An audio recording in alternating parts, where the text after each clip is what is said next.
I don't quite understand? The whole debate over the Bill of Rights.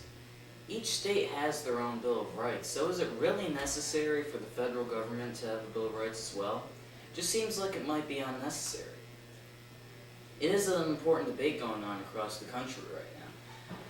Many people are afraid that without a check like that, the government will infringe on their rights in very, very serious ways, while others just find that the Bill of Rights is unnecessary.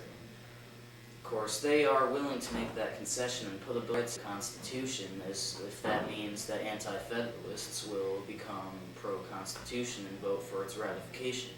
So I had James Madison on, who is one of those people.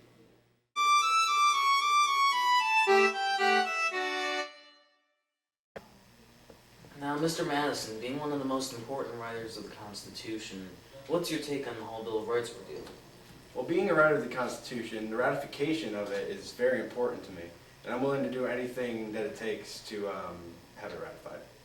So, about the Bill of Rights itself, are you neutral and you're just willing to include it if that's what needs to be done to ratify the document?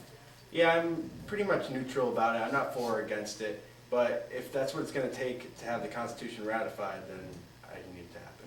So, would you imply, because I believe I read in one of the Federalist papers that you and many other Federalists would be in support of adding the Bill of Rights in as the first thing the new Congress does if the Constitution is ratified? Yes, it definitely will be the first thing we do if it's ratified, and many of my colleagues have expressed their opinions about the Bill of Rights to me. Even Thomas Jefferson sent me a letter from France that I have here, and he said that a Bill of Rights is what the people are entitled to against every government on earth. And you feel like if that's what has to be done, that's what has to be done? It's that simple? Alright, thank you. The addition of a Bill of Rights to the Constitution still isn't even enough for some people, like Patrick Henry, who was against the idea of having the federal government anywhere near as strong as the one presented in the Constitution.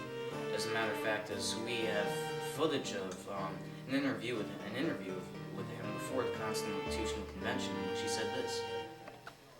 But you're not going to the Constitutional Convention. Why is that? I smell a rat.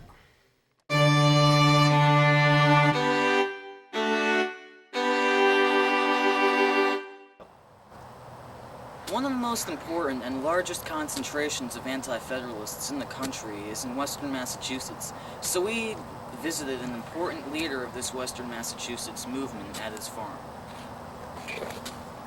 Good afternoon, sir. Andy Rooney, 60 Minutes. How are you? So, we were just wondering, what about the Constitution is it that you and your fellow anti-federalists in this section of the state are opposed to?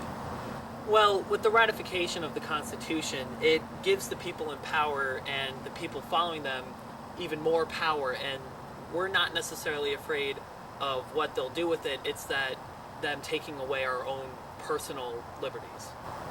So you're saying that you're worried that if they will take what's given to them in the Constitution to gain even more and take away from you, essentially. Exactly. And what about a Bill of Rights? Would you feel like if a Bill of Rights was passed, would that put you on the fence, or would that make you pro-Constitution? What's your stance on that? Well, I mean, it's basically not just a Bill of Rights, it's what's inside the Bill of Rights, and it's what it clearly states, and giving the people in power the ability to do. So it needs to be specific enough, and it needs to include enough stuff to make sure that you're not going to be... Right, and if the things inside of the Bill of Rights, if it infringed upon our own personal liberties, that's where we kind of have a problem. And if the Constitution is passed the way it is, no Bill of Rights, no anything, would you consider taking up arms? It's a possibility. Thank you. Andy Rooney, 60 Minutes.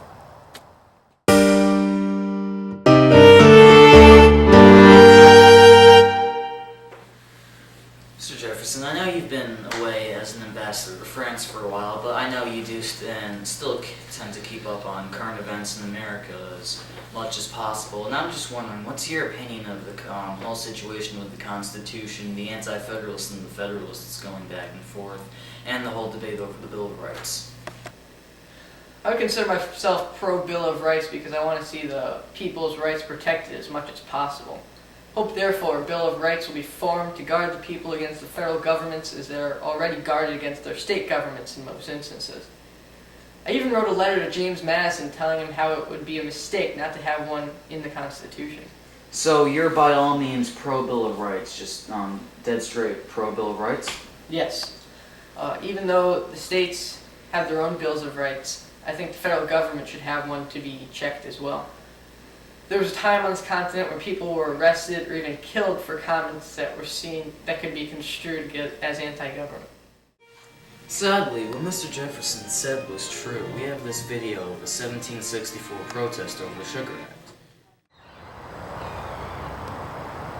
The government's wrong! The government's wrong! No! Government! You're under arrest. The government's wrong!